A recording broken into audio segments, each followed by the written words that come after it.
Hey my beauties. Okay, so we're gonna do some dog treats. This runs approximately $1 a batch. Super easy, super good for them. Oven is on right now for, sorry I look at my notes, 325. And let's get started. I'm gonna move you down. Sorry, I'm not no pro at this. I'm just trying to help everybody out to get their dogs healthy. So, hold on.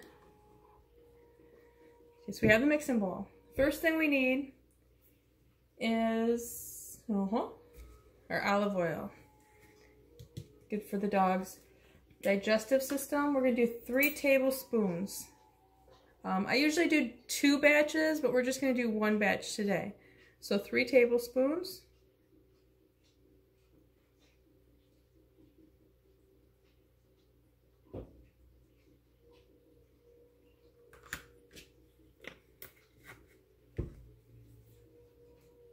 We're going to also do 3 cups of oats. Now, you can use pretty much any oats, breakfast oats, whatever. The big thing when you're making food for your dogs is not to worry so much about, let me turn you back up here for a minute. I think a lot of people get overwhelmed when they're cooking for their pets because you get online and you see, don't give your dog this, don't give your dog that, don't feed them this. A lot of that hype is because veterinarians and your major dog foods don't want you to start cooking for your dogs. Human food is so much better. So don't get discouraged. When I started doing this, I would get online and I would get really discouraged. And I would kind of get to where I would just stop and pull out the bagged dog food, the kibble, because I was so overwhelmed. Do not get overwhelmed. Anything you feed your animals besides, there are a few things that are poisonous, of course, to animals. Chocolate, grapes, stuff like that. But when it says, okay, use white rice or brown rice, or don't fall into the hype. It's no big deal. So now we're going to put the oats in. Bear with me, people. I am not an expert at this, and I don't really want you looking at my boobs, but I really don't know how else to do this. So we have our 3 tablespoons of olive oil. You can use coconut oil, olive oil. I just tend to use olive oil. We're going to do 3 cups of oats. So,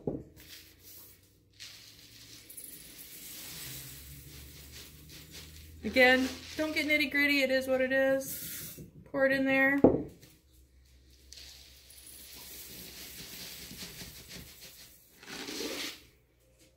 I'll try to get better as we go with the video. I know I'm not an expert at videotaping me, so, and I don't know if you like the whole boob shot, but hey. So, olive oil, oats. We're going to need a 1/4 teaspoon of cinnamon. Itty bitty spoon, cinnamon.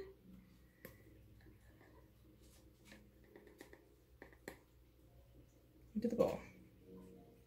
Easy peasy. You're also going to need 1 ripe banana. And that's all this calls for. So you have 3 cups of oats, 3 tablespoons of olive oil, a 1/4 teaspoon of cinnamon, and 1 ripe banana. I have a little Ninja chopping machine right here. This is what I use. You can use whatever you want to chop it up. So the nice thing is if you've got bananas that are going bad around the house, throw them into the dog food. Like I said, the more ripe, the better. Your dogs aren't going to care when they go to eat it. Now at this point, I put a little bit of water in with this too.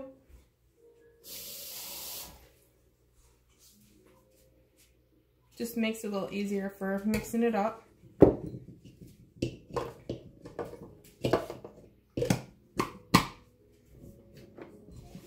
If you don't have one of these Ninjas, they are the best. Again, you can use whatever you have. Dogs are not going to care.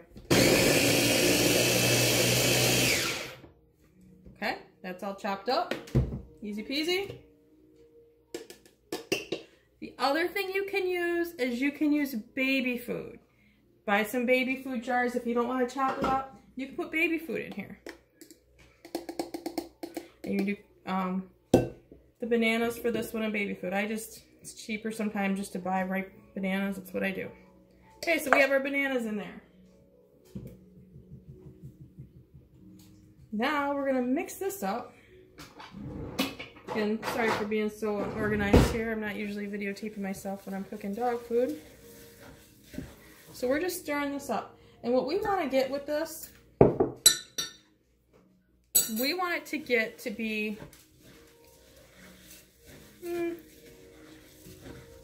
basically like a doughiness to it.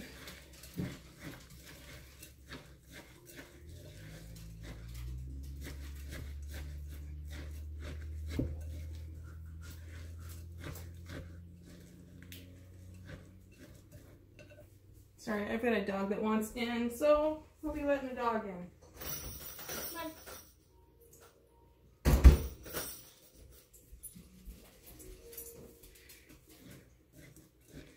Okay, again, we want it to be kind of doughy, which means we just keep adding a little bit of water to get it there. A little bit of water at a time.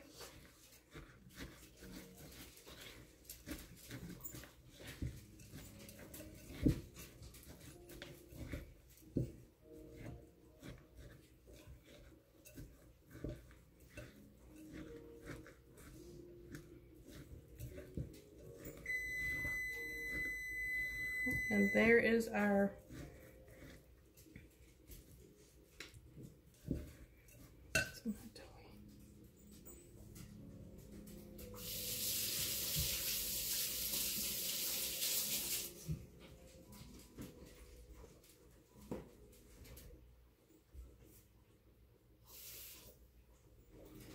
we'll just add water to kind of make it doughy.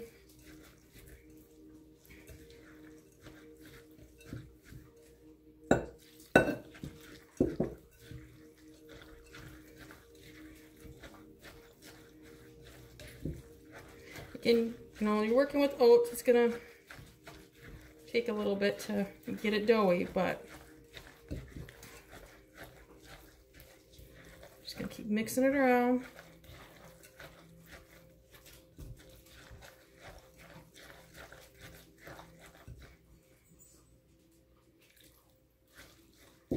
One thing you're gonna notice is when you make your own dog food, there's a lot of moisture in it. Good for your animals to have the moisture, not all this hard, brittly crap. A lot of people think that the dry dog foods are good for your dog's teeth, that they clean them. It's really the opposite. Dry dog food is horrible for your dog's teeth. You're just gonna keep adding water. Just try to do a little bit at a time so you don't get too much. If it gets too soupy, you can just add some more oats.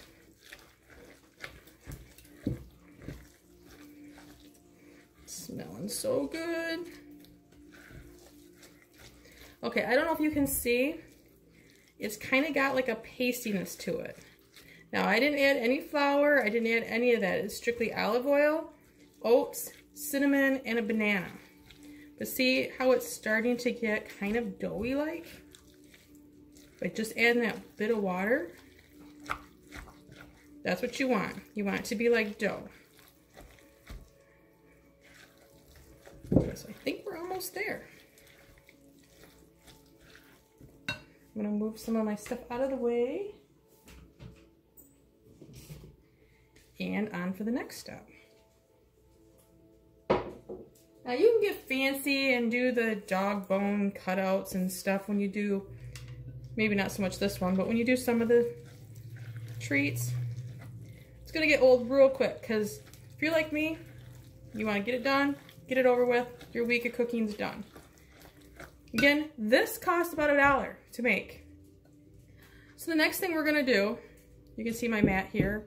I hope you can see it, I'm sorry. Turn it down just a little bit more. Wheat flour. Go and get some wheat flour.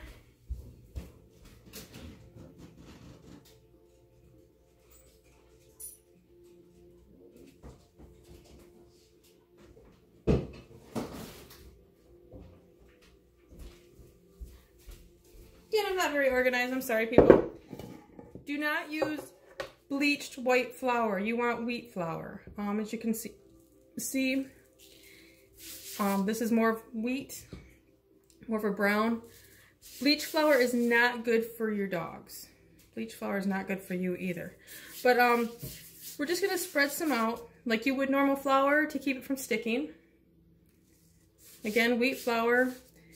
You can go organic, you can go and spend a fortune, or you can just keep it at, you know, your comfort zone. Wheat flour is not that expensive.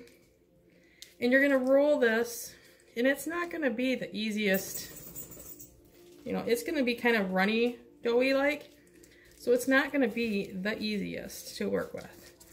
So don't think you messed up, you're still doing fine. You just wanna kind of get a circle out here. You can put some more flour in there if you wanna kind of make it from, you know, separating so much. But you're just gonna kind of make it look like a doughy pizza. The oats do not want to stick together very well. That's fine. Doesn't have to be perfect. Your dogs are not gonna care. So you're just gonna put it out like this.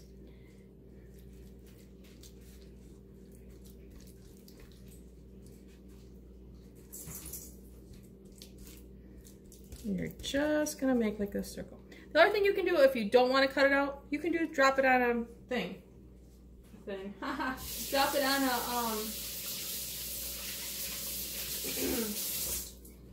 cookie pan. Sorry, I am so unorganized today. I'm so sorry. Cookie pan. Move this out of the way, which will probably be the next thing. I'm just showing you some ideas here. Pizza cutter, this will be your best friend. You can cut through this, make little squares if you want to. This isn't always the neatest cookie for your dog, so sometimes it's just easier to drop them on like spoonful at a time on the pan. But I'm just kind of showing you if you want it to be more cookie based or squares. Again, your dogs are not going to care how it looks. Super easy. It's going to be runny, doesn't want to stick together so well. That's okay. Does not need to be perfect. If you make them a little bit big, depending on your size of your dog, you can always break them in half. I tend to make my squares a little bit on the big side. Like I said, there's no rules to this. And that's what I want everybody to realize. There's no rules to this. There's no reason to get overwhelmed. There's no reason to worry about any of it. Your dogs are just gonna eat it up. Okay, so I have them on my pan now. My oven's at 325. I'm gonna throw them in the oven for 20 minutes and I'm gonna show you what they look like. So you're probably sick and tired of looking at my boobs that I don't have. So here we go. I'm gonna pause you for a minute and throw it in the oven. You're gonna see it when it's done. I just want to let you know, these cookies, put them in an airtight Tupperware, whatever kind of container in the fridge, and they're good for about 7, 8 days. Depending, I usually make 2 batches. I have 5 dogs, so I go through it more. You just have breaking them off for little treats. I usually give them a good sized chunk for lunch because when I feed dog food, I give them food in the morning and then food at night. So when I come home for lunch, they're usually on me because they're just starving to death. And because we don't have the all-day buffet anymore. And so I just give them one then. I go through quite a few of them. You figure it's $1 a batch. It's super cheap. A batch will make you, maybe 2 dozen, just under 2 dozen cookies. If they're, like I said, mine are a little bit bigger, so you can adjust them according to what your sizes that you want. Make them bigger, break them in half. But yeah. Hello, we're back. Stuff's done. Apparently, I like to say the word I was watching the previous videos and I am so sorry. I am not allowed to say that word anymore, so it's banned. This, I just wanted to show you right here. If I can get you in the thing. This is just spoon dropping it. You can spoon drop them on, which might be easier and it's a lot faster. If you don't spoon drop them, they just come out a little more square. This is what they look like. Sorry, this is what they look like when they're done. Again, you can break them in half. You can, whatever you want to do. You know, you can break them in quarters. You can give them little chunks at a time. They will go crazy over this food. I didn't say it. It's super easy. Don't get overwhelmed when you're cooking. If you have any questions, or if you can give me any improvements for videotaping, because I know I'm not a pro. I'm just trying to help you guys out. Please let me know. Have a great night, guys.